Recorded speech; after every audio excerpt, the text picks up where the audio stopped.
66 degrees north. It's kind of dark side of the moon up here. Crossing into the Great White. It is tough. It'll eat you alive. It's one of the most dangerous areas to work. If you're going to survive, you can't sit in one spot because you freeze to death. It's really one of the most beautiful places on Earth.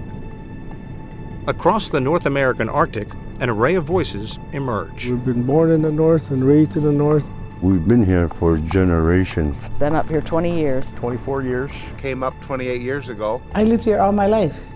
A terrain in transition. Our ancestors have seen so much change. The water's changing, the land's changing. We think there's something happening here that's different.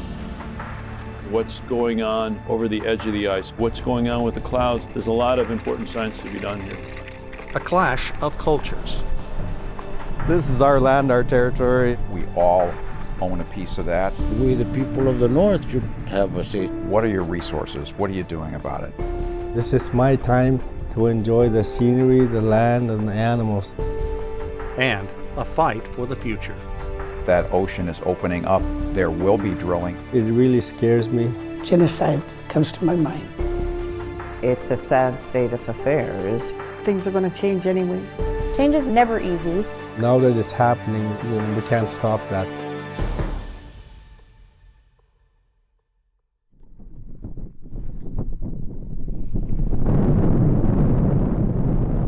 It is one of the coldest regions on Earth. Remote and unforgiving. People who have lived above the Arctic Circle for generations have always depended on wildlife for survival. We've been here for thousands of years, hunting the animals that migrate here. Helping sustain a way of life that may seem primitive. We believe that the animals give themselves to us. The whales, the seals, the fish, the birds. Are you happy, big boy? You're gonna run and lead, you big asshole, okay?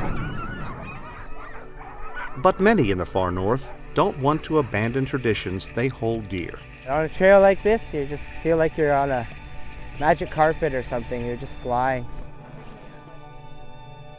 But the Arctic is a world in flux, warming twice as fast as any other place on Earth. What seems like a slight uptick in temperature, a few degrees over 50 years, is transforming this world. Small villages like Point Hope, tucked away in the far northwestern corner of Alaska, are wrestling with the loss of culture and lifestyle. You know, the ocean is our garden. The animals are our identity as a people. They've been our clothing, our shelter, our food, our spirituality as a people. You know, we've been here for thousands of years, hunting and gathering. Residents here like to say Point Hope is the oldest continually inhabited community in North America. For more than 2,500 years, the Inupiat have handled the worst that winter could throw at them and found a way to make a living where the ocean can be solid ice 9 months out of the year. There are no roads leading in or out of Point Hope. Just a lone frozen airstrip to carry people and goods. My Eskimo name, my Inupiaq name is Akawak. In English, she's called Caroline Cannon, a tireless fighter for the traditional Inupiat way of life. Growing up, I think everybody, the whole community was one big unity family. We cared for each other when one was less fortunate, whether it be, because in order to survive, you had to be a hunter. We rely on subsistence. Always taking what the land and the sea provides. Cannon says Point Hope conquered the harsh environment, survived disease and other ills brought in by the outside, but now could be facing the greatest threat to its future ever. The simple fact the Arctic is warming faster than any other place on Earth. It rains in January. It rains in February. We didn't even get snow till January this year. Born in Point Hope, Steve Umatuk has lived here almost all his 53 years. He's held just about every kind of job in town: mayor, fire chief, head of the tribal council. But he is probably best known here as the man keeping the oral history of the community alive. So this is a polar bear tooth? Yeah, that's a polar bear tooth. Where did you find this? In the old village over there. This is an old lantern. This is the old village of Point Hope. Old bones bleached by the Arctic sun and wind that stand as silent sentinels to a time gone by. Almost all of this old town was swallowed by the sea, a victim of changing weather and the erosion that comes with it. What's left of that village is only 3%. 97% of those houses is out in the ocean. See, the population of Point Hope at the highest peak in 1800s was around 4,000 people. Before modern wonders such as electricity came to the region in the mid-1970s, whalebone served as the structure of homes. Most walls were sod, carved from the earth, providing the only shelter from the outside. And some say it is staggering how little people outside this remote region understand the people and the culture, including U.S. lawmakers who hold considerable sway over this area. It's frustrating when they think that you're still living in igloos and all this other stuff. Today, scores of homes pop out of the snow and ice. There are about 900 people in the town. Some things don't change. Kids still find a way to create their own fun. Now Point Hope has electricity 24 hours a day, indoor plumbing, and a state-of-the-art school for students who proudly boast the nickname the Harpooners.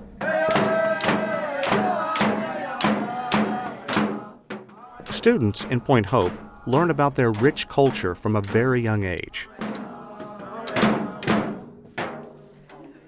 But above all, they learn respect for their elders, a cherished member of the communities in the High North. Respect them, and when they tell you to do something, do it, and they'll tell you how to whale, they'll tell you how to hunt.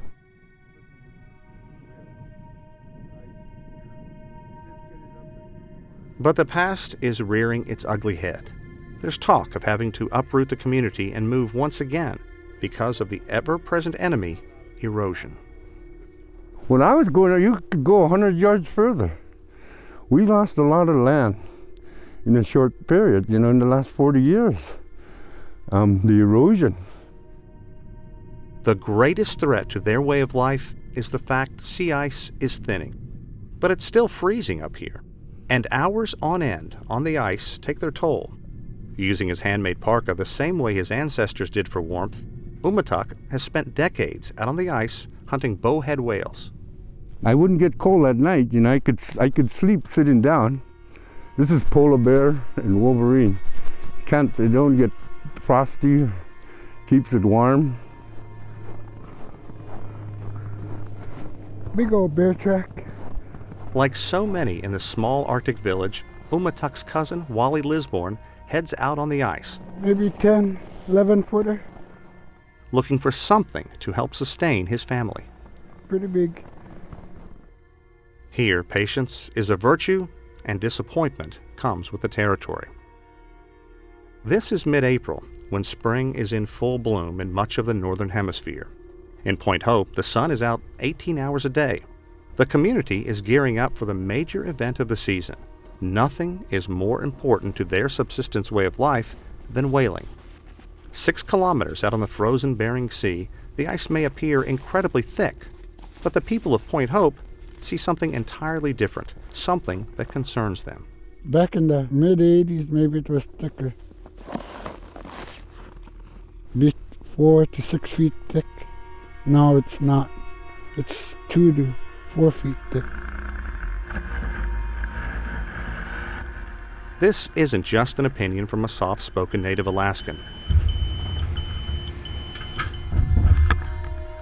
There are a lot of scientists here at ground zero in climate change, trying to determine what's going on in the atmosphere and why the sea ice is melting. It's very clear the ice is in a rapid decline, and we don't completely understand it, but we're getting better at it. It's caused by changes in the environment, including warming in the atmosphere and warming in oceans. While scientists and the outside world are catching on, it's something people of the North have known for years. 15 years ago when we started up here, the elders were talking about it, but now it seems to be a common accepted idea in the community that things are changing. The Polar Research Group at the University of Illinois has been keeping track of daily satellite images going back to 1979, detailing the dramatic reduction of ice above the Arctic Circle. There's no getting around the significant melting taking place as the Earth gets warmer. To people monitoring the ice, the images are sobering. But living above the Arctic Circle, people notice the subtle changes that come with the seasons. Thick, strong sea ice is a necessity to a subsistence lifestyle. Without it, people here run the risk of losing centuries of culture, and with it, skills needed to feed a community. We have to pull up a whale on ice. You're talking a 30-foot whale is 30 tons. A 50-foot whale is 50 tons. And you pull it up on the ice, and if the ice is too thin, it keeps breaking.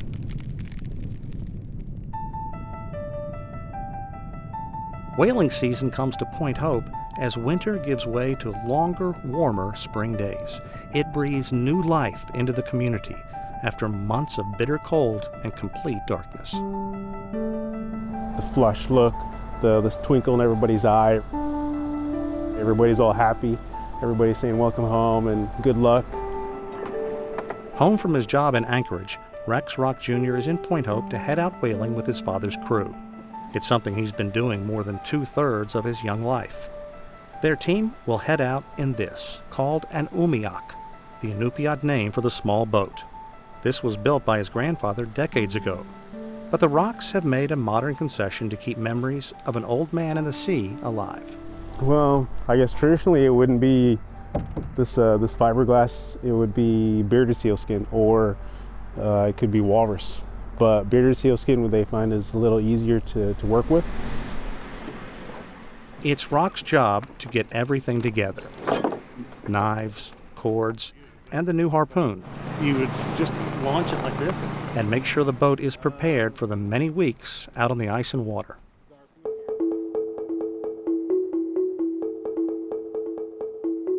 More than 500 kilometers to the east is the northernmost city in the United States. We were welcomed with a late season storm, something the locals call a mini blizzard. We are on one of the main roads cutting through the heart of Barrow, Alaska. If there is one thing people living above the Arctic Circle say they notice, it is the unpredictability of the weather. They say winters are getting warmer. That means sea ice is freezing later in the year and thawing earlier. They also say they see freakishly powerful storms throughout the year.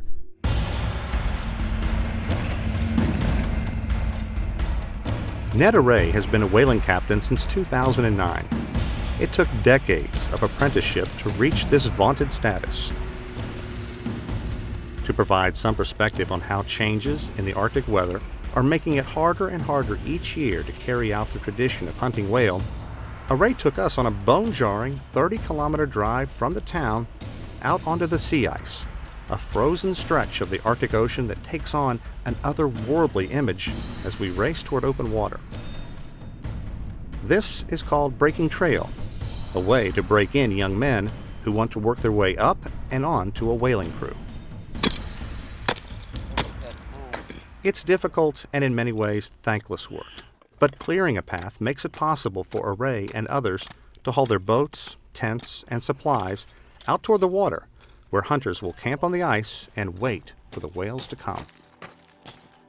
It's a very special time of year because the whales are migrating north, coming from the south, and our people are breaking trails, providing that they be blessed throughout the spring whaling season. The whale, has been a delicacy for Native people. We got 7 buckets, 7 tables. Doesn't matter if you get some on me, I'm gonna lick it off. Every time a bowhead whale is harvested, this tradition plays out in the community. Families line up for their share to help feed them through the year. We work for the community in event to feed them, especially those that can't come out here anymore, as they have become elders that have taught us. Native Alaskans guard the practice of whale hunting closely, in part because it's sacred to them, and in part to avoid controversy. The people that hunt out in this ocean was passed on from tradition to tradition from our forefathers, and we have been taught to respect the ocean, the land, the sea, and hunt what we harvest to feed the community.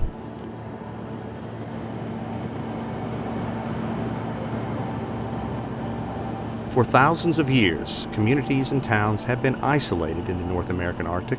Though separated by hundreds of miles and invisible borders, Arctic towns do share ties. Inuvik is the hub in Canada's upper Northwest Territories and does have access by road and air, billing itself as the gateway to the Mackenzie River Delta. But many other communities in the area are still cut off from the outside world. It may look like I'm driving on a snow-covered asphalt highway, but this is actually the frozen Mackenzie River. Every year from December until April, it's the only way people can drive from the town of Inuvik to Tuktoyaktuk, a little village known as the end of the road on the Arctic Ocean.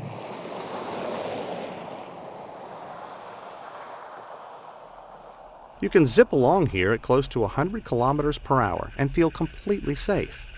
But progress is coming to the region in the form of a 2-lane gravel road, and not everyone is happy about that.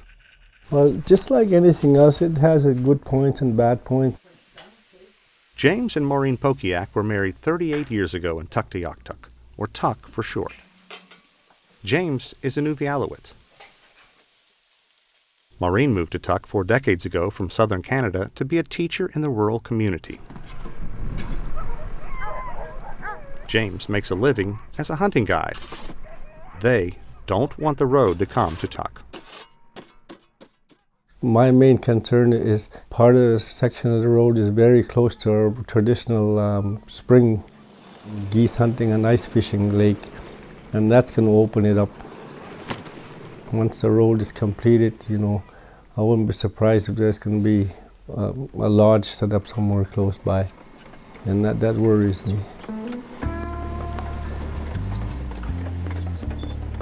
Officially, it's labeled the all-season road.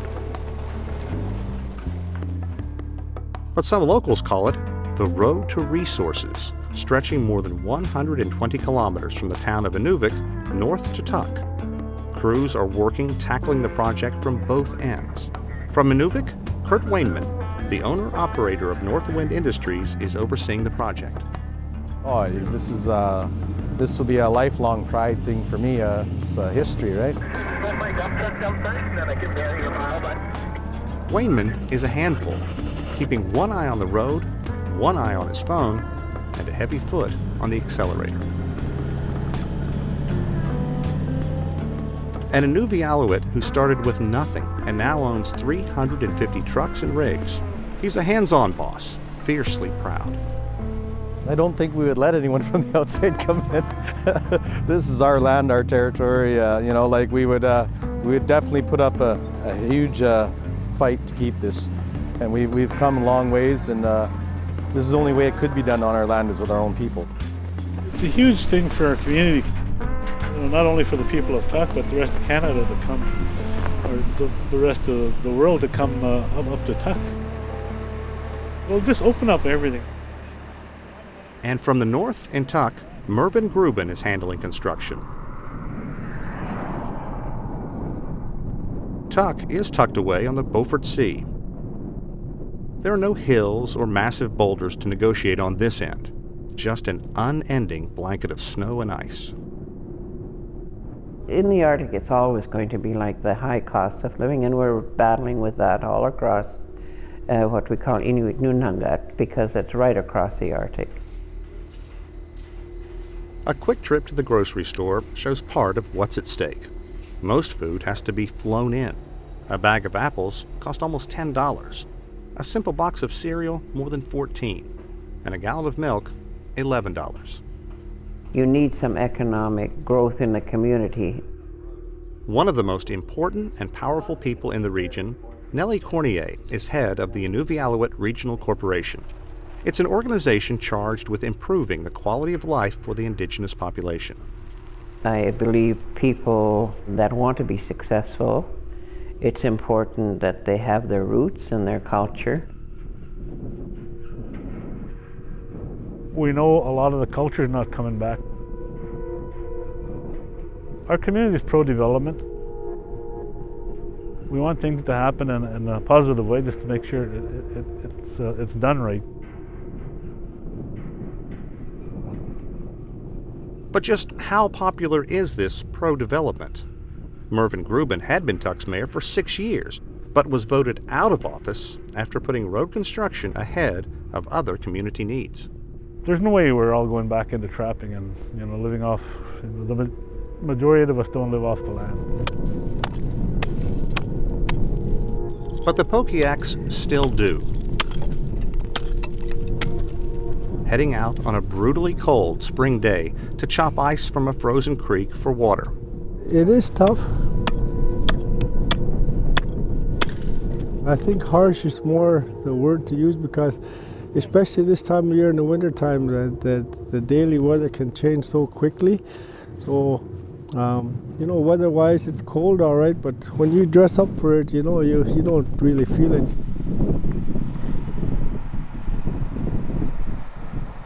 There is no underground plumbing in Tuck. And even with the town making daily runs to top off each family's water tank, James and Maureen say it's not enough. Hauling ice for our drinking water is just something that we've been doing all these years, and we're probably going to continue to do it until we're no longer here.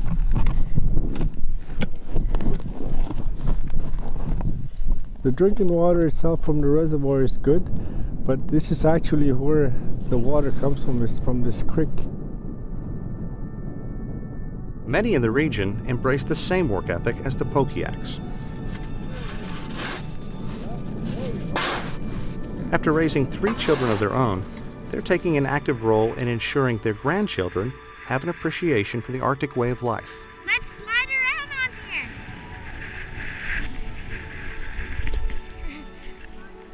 on here. It's something that I believe very strongly anyway, that families should do with their children and grandchildren. Just bring them out even for a day.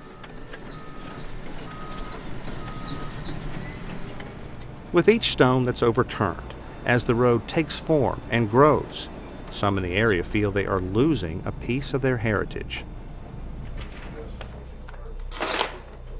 The road is just the beginning. Tuck's new mayor, Daryl Nasagalawak, has his sights set on another economic linchpin out on the water. We'd like to develop a deep-sea port here in the future, and it would be the only port in Western Canada. To be clear, this would be the only port in the Western Canadian Arctic. But to many, building an economic hub here is a pipe dream. 75% of the year, it is impossible to point out where the land ends and Tuck's small harbor begins, because the Beaufort Sea is frozen solid. And big oil companies say the harbor is just too shallow to make shipping feasible. Just one more reminder of how difficult development is in the harsh Arctic conditions.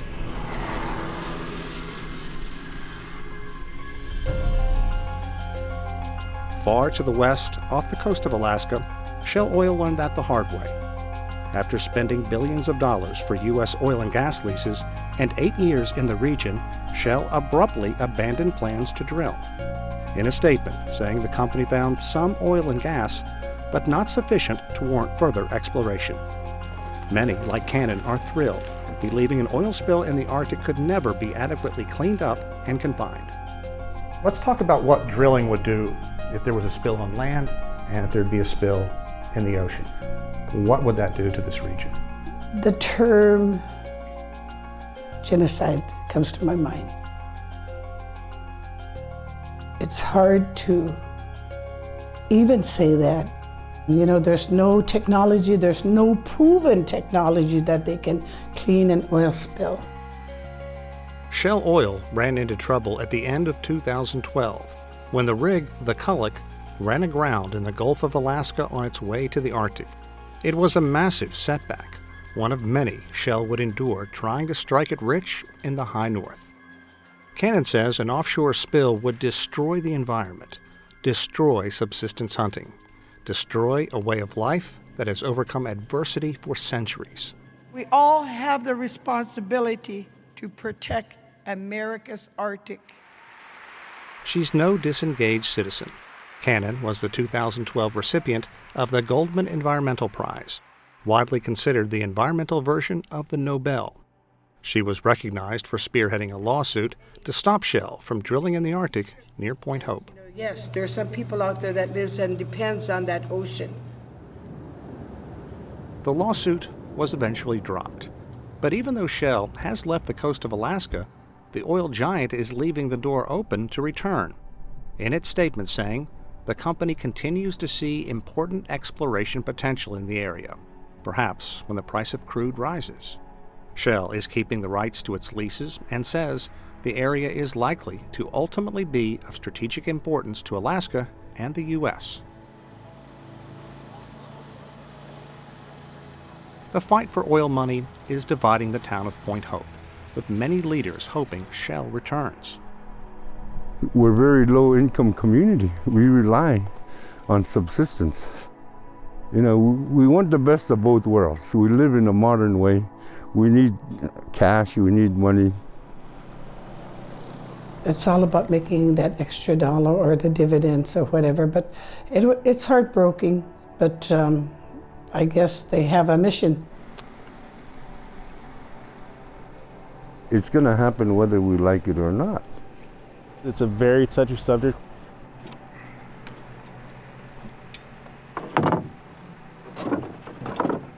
With few economic prospects, Rex Rock Jr. says the town was counting on Shell money for better roads, schools, and jobs.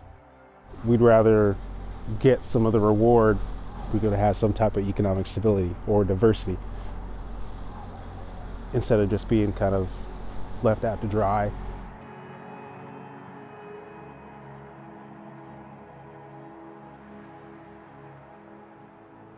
Many in the faraway frozen recesses of North America point to the Trans-Alaska Pipeline. And if there's going to be another big strike, Native Alaskans want their cut.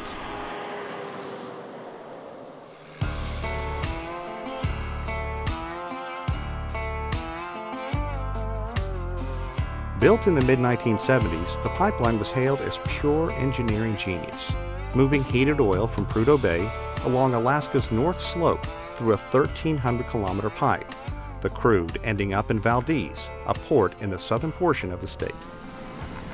Did you know your strobe lights are on? Nope. Didn't Thank you. You're welcome. See you later.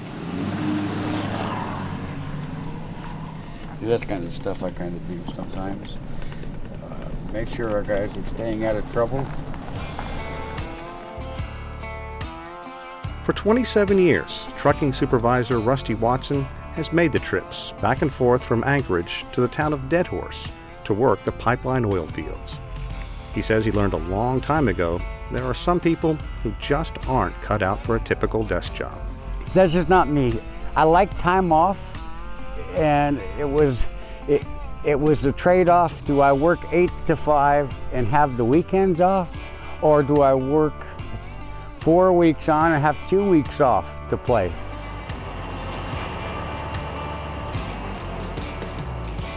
Another thing about work up here, most of it has to be done in the long, cold, dark winter months. Why would anyone want to come to this frozen land and work in a frigid environment that could literally cost you your life? Well, it does pay pretty well. An entry-level job is about $27 an hour. Oh yeah. And that's why most people are on the North Slope, is for the money. At any given time, some 3,000 workers are in the area doing their best to feed the pipeline. And why not? The Alaska Pipeline supplies about 14% of U.S. oil. But the glory days are gone. At its height, a quarter of a century ago, a staggering 2.1 million barrels of oil a day was pumped through here. Today, that number has dropped by 75% to a little more than 500,000 barrels daily. There is still mega potential, but it comes with mega challenges. As president and CEO of the Alaska Oil and Gas Association, Kara Moriarty often speaks for the tight-lipped oil giants. She says by combining onshore and offshore untapped supplies, there's as much as 50 billion barrels of oil left to be squeezed out of Alaska. But it is a brutal time for the oil industry, with crude prices roughly half of what they were a year ago. Oil prices are cyclical. The only thing we can guarantee is that they're going to go up and they're going to go down. We just don't know when, and we just don't know for how long. Alaska's economy is built on one thing: oil. But when that source dries up, the future gets bleak fast. 80 to 90% of the state's unrestricted revenue comes from our industry, one source, and it's very tied to oil price. Their revenues have taken a hit. We're the most prolific area of oil and gas development in the world, so we need more access to be able to do that responsibly. Trying to cope with this loss of funds has made Alaska Governor Bill Walker's life a nightmare over the last year. State funding for schools, roads, emergency services is being cut instantly and dramatically. Possibly facing a prolonged downturn in the state's economy, Walker's answer is let's go after more oil. I'm the governor of a state that has an oil pipeline that's 3/4 empty, and we're in a deficit of $4 billion. Governor Walker wants to open up part of the Arctic National Wildlife Refuge, or ANWR, for oil exploration, an area currently off limits. And at the same time, he is encouraging companies like Shell to search offshore. My frustration a bit on the offshore is obviously I want to make sure it's done safely and properly and whatnot. I was the city attorney in Valdez at the time of the Exxon Valdez oil spill. The pictures are from more than 25 years ago, but for many the images remain fresh, and they argue the region still feels the effects of the Exxon Valdez disaster. Now imagine if something like this were to happen in the far frigid north, where it would be impossible to get an armada of cleanup vessels in place. You're never going to remove risk from your life, but what you can do is prepare, train, continually to upgrade your technology. The federal government's saying that there's no way they're going to be able to clean up an oil spill if it ever occurs. And just knowing that and having their expertise out there determining that. Are you worried about that loss of culture among the native groups? Oh, absolutely. That's huge. I mean, that's a way of life that is very. I mean, it's just their being. People want to hear that oil companies and the U.S. government have a plan and will protect the Arctic environment. Can you tell Native Alaskans face-to-face who depend on the subsistence hunting way of life, we're going to protect this area, nothing's going to happen to it? I think you can tell them we're going to do our best to do that we all own a piece of that. Former Commandant of the U.S. Coast Guard, Admiral Robert Papp, has transitioned into a new position as State Department representative for the Arctic. The governments, the United States and the other governments surrounding the Arctic Ocean, have a responsibility as well to have some level of preparedness ready to go in case there is a disaster. Big spills are a disaster. We saw that in the Gulf of Mexico. Disasters are, by nature, exceed your capability to effectively manage everything that's going on. Alaska Clean Seas is paid for and created by the oil industry along Alaska's North Slope. Craig Barkley Lloyd is president of this nonprofit entity. This is a rope mop skimmer. So it comes in a 55-gallon drum. The rope is oleophilic and hydrophobic. So oleophilic means loves oil, hydrophobic means hates water. Despite millions and millions of dollars in cleanup gear, they've never been tested with a massive spill. And by their own admission, Alaska Clean Seas faces limitations. That means one spill could be the end of this region's pristine environment. We typically stop work at about 70 below. That's too cold for us. The amount of time people can be outside is pretty short, so it's not real effective. One thing is for sure, as the region's thick ice melts throughout the entire Arctic, more and more companies will be coming here to exploit natural resources. It's a major escalation of shipping traffic. What's important to understand is that this area is poorly mapped. Vessels are literally going into uncharted waters, dramatically increasing the chance of grounding or worse. The potential for a collision, some sort of marine casualty, is high.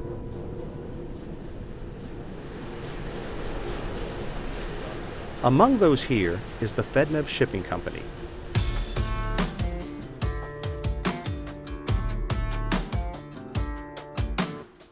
A Canadian giant with two powerful Polar Class 4 bulk container ships.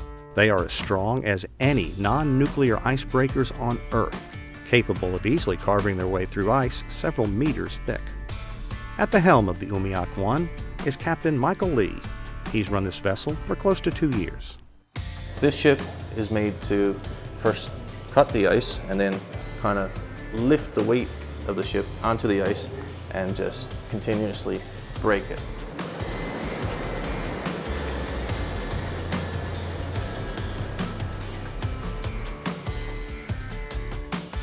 With exponentially more power and stronger steel, the Umiak 1 costs 3 times as much as a typical container ship. But it's not invincible. That means, as the Arctic ice continues to melt, radar and satellite charts have to be constantly updated.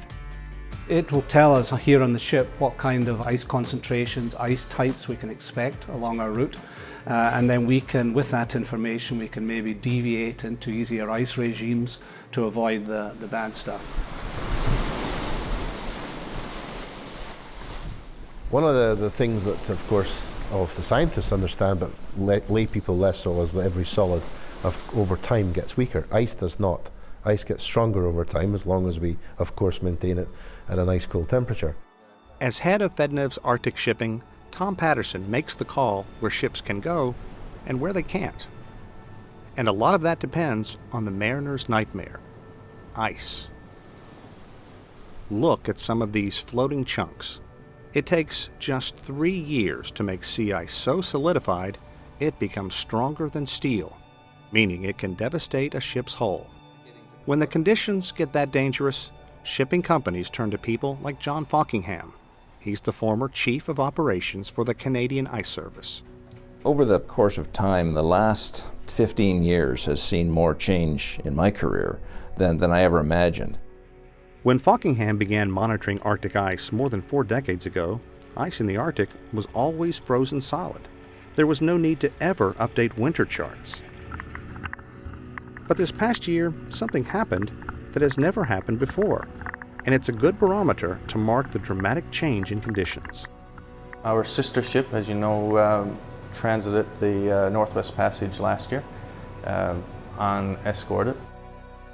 That's a big deal, sending a huge bulk container ship unescorted through the elusive Northwest Passage, a route through Arctic waters connecting the Atlantic and Pacific Oceans.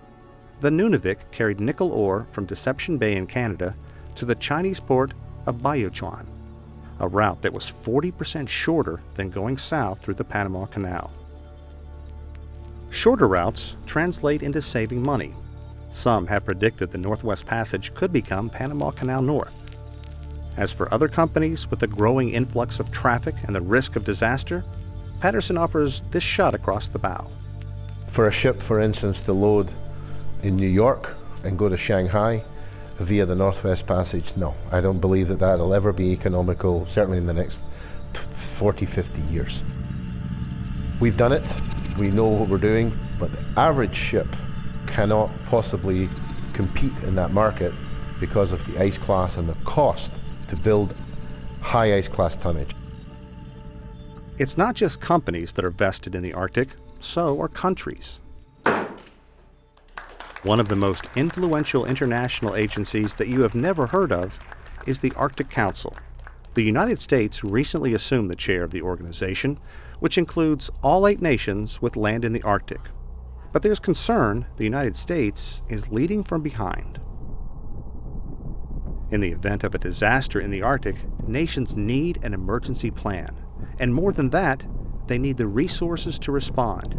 That largely comes down to powerful ice-breaking ships. Right now, the United States has 2. Russia has more than 24, according to U.S. officials. Russia has 10 search and rescue stations within its Arctic borders. The U.S., 0. The Arctic Council has welcomed 12 non-Arctic countries as observer nations, including China. China has always considered itself a near-Arctic nation, competing for resources and concerned with climate change. 那我想我们在北极问题上面，这个有一个很重要的这个原则，就是北极这个国家他们在北极区域里面的主权权利以及这管辖权，啊，这个我想，所有国家包括整个国际社会应该是这个尊重的啊。那么与此同时呢，非北极国家啊，他们在这个北极事务当中也有他们合法的一些这个权利，这些权利呢也是应该得到尊重和维护的。A few years ago, companies were going ahead full bore to develop the Arctic. If the price of oil rebounds, it could happen again. As long as this world remains an oil-based economy, is still going to be the big industrial driver, the economic driver. When I first got here, there wasn't a 2-story building on Main Street. Vince Sharp has made and lost many fortunes since moving to Inuvik back in 1969. We had mud was the street, and we had wooden sidewalks. In the 1980s, lots of oil money came through here, and Sharp was at the center of it.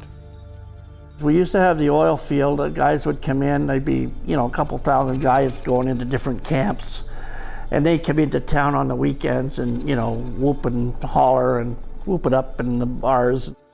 Today, his house is full of Arctic artwork and skins costing tens of thousands of dollars. It's a warm fur. So how long did you look for this lot before you found it? Oh, I knew it was here for years. Proud of his success, Sharp's new house towers over the Mackenzie River, still frozen solid in mid-spring.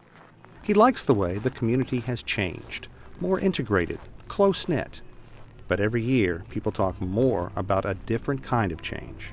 We could never imagine that the Arctic would suddenly become so free of its ice.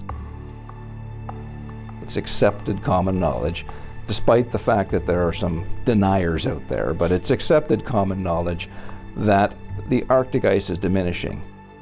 Now you can come up with other explanations like this is some kind of natural variation, but I don't see that, I don't get it, so I'm waiting to hear a better picture of this, and I haven't heard it yet. So scientific studies continue. Oh, perfect, we've got sunlight. Should we go up topside? Yeah. All right. Without a doubt, researchers here say that man and ballooning greenhouse gases are altering the planet.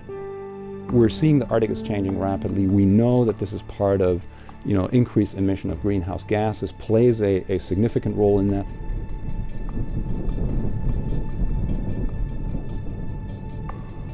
Look at the blue sky. Nothing to belch out pollutants within hundreds of kilometers. Ironically, a generation ago, scientists were lured to this area because they thought the air would be as clean as anywhere on Earth. To their surprise, that wasn't the case. There's a phenomenon here called Arctic haze. Smoke and other kinds of air pollution will come up from the south and get trapped here in the Arctic. It's hard to believe, looking out at this white blanket from the research station, that black soot is dropping from the sky, and that is accelerating climate change. Animals here need solid sea ice to live. Sea ice also reflects the sun's energy. That's good, acting as a global air conditioner. What's bad is as the ice melts, sea levels rise. The ocean's water absorbs heat, and temperatures go up. It's clear that human activities right now, if this continues for another 100 years or 200 years or what have you, it can have a major impact. And snow and ice are going to play an important role in that. Something elders from indigenous communities picked up on long before scientists did. They were very early on people who said, you know, we think there's something happening here that's different from the types of changes we've seen in the past.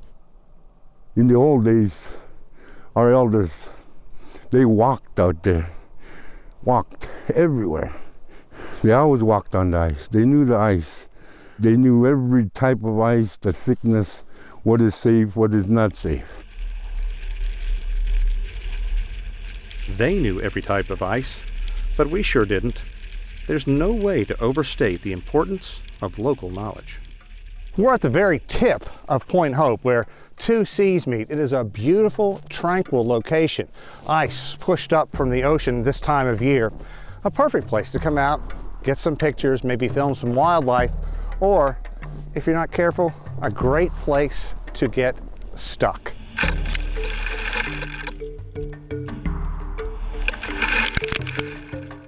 An hour or so passes trying to dig out, and things just get worse. We stumbled across these paw prints a short while ago. If you look behind, you can see where the polar bear's fur drags in the snow, and then the massive paw print right here, right off the road at Point Hope. The entire time I've been here, I really hope to see a polar bear, and now it's the last thing that I want to see where I am right now. But they could be out here anywhere in these ice blocks, which is a bad thing considering we are still stuck. Another anxious hour passes, and we finally see the cavalry on the horizon in the form of a huge front-end loader. That's our help. Can't wait till they see us.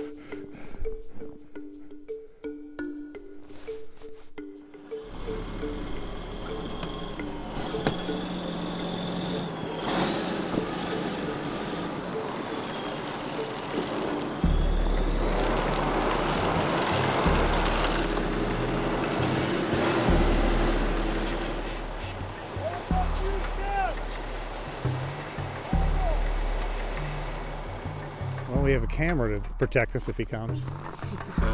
As long as I'm faster than you guys, I'm all right. You're okay, yeah. So there's a polar bear around here someplace. No, I think we should go back. We did feel a bit better once the locals got a look at the paw print and said it was a huge bear, perhaps 10 or 11 feet.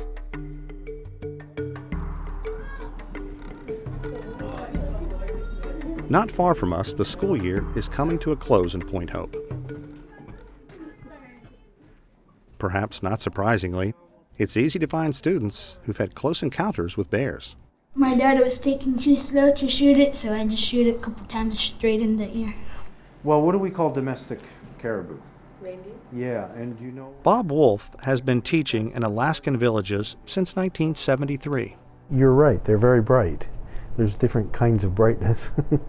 And he says the classroom setting doesn't agree with many youngsters here. I think even district-wide, they tend to be 2 or 3 years behind grade level. And they're actually, in terms of academic achievement, they haven't been doing very well. So some of the students who are actually more advanced, it's harder to meet their needs in the village because there's so many students who have greater needs. Gene Burke is winding up his first year as principal in Point Hope. He's facing a big challenge that most Arctic villages wrestle with. You have to build relationships with the community, with the kids, with the staff. The kids have had turnover, teacher after teacher, principal after principal. What's hard to convey to outsiders is the fact that for months on end in the dead of winter, people cope with 24 hours a day of total darkness. The only respite, the occasional northern lights that dance across the sky. So spring is a reawakening, and school kids want to hunt, fish, anything but remain cooped up in a classroom. A former teacher, Maureen Pokiak, has seen it again and again. It has proven to be very, very difficult to keep the students in school. Yes, Pokiak says it is important to embrace the culture, but communities must find an education balance. Once they have the grade 12, they can make choices as to whether they want to go out trapping and hunting polar bear, or whether they want to go into carpentry or electrician or cooking, or whether they want to go on to a university. But without that grade 12, things are pretty limited. That's important if the region is going to attract new industry and new jobs. The people here, I really believe, have to be able to compete on an equal level as those people who are coming in.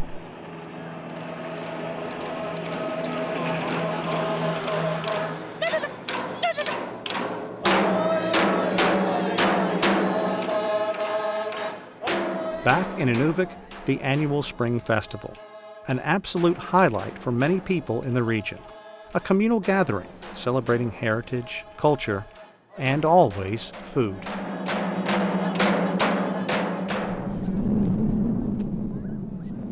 Never mind the cold is bone-chilling. Seemingly everyone in Tuk and Inuvik comes out to watch the region's reindeer herd driven from the mainland to an island across the frozen Mackenzie River, including the Pokiaks and their grandchildren. They're right on the ice field, right there. See all that brown? Decades ago, the area's caribou, the longtime staple, simply stopped migrating here. The Canadian government purchased 3,500 head of reindeer from Alaska more than 80 years ago to help the local population.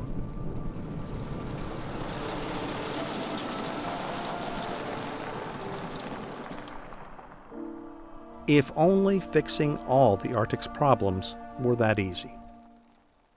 We're on the cusp of such great opportunities. The oil development ensures economic prosperity, there's no doubt about that. But on the other side of the coin, the environmental protection is absolutely crucial to these people. History shows oil brings boom and bust, and chasing the payoff often comes at the expense of the subsistence way of life. You can't survive really following that lifestyle unless you've got something else. There's a big division, you know, they have their opinions, we have our opinions. We're told that we could never survive without money.